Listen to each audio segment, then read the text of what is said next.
కీర్తనల గ్రంథము 22వ అధ్యాయము 11వ వచనం నుండి 15వ వచనం వరకు. శ్రమ వచ్చి ఉన్నది, సహాయము చేయువాడు ఎవడునూ లేడు, నాకు దూరముగా నుండకుము. వృషభములు అనేకములు నన్ను చుట్టుకొని ఉన్నవి. బాషాను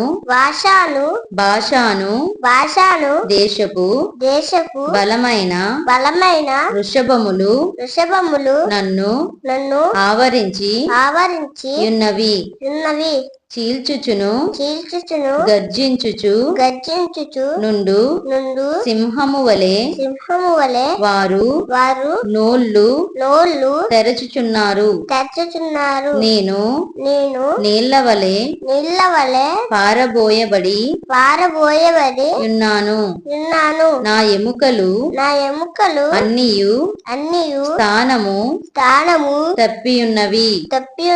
నా హృదయము నా అంతరంగ మందు మైనము వలె కరగి ఉన్నది. నా బలము ఎండిపోయి చెల్ల పెంకు వలె ఆయను. నా నాలుక నా దౌడను అంటుకొని ఉన్నది. నీవు నన్ను ప్రేతల భూమిలో పడవేసి ఉన్నావు. ఆమేన్.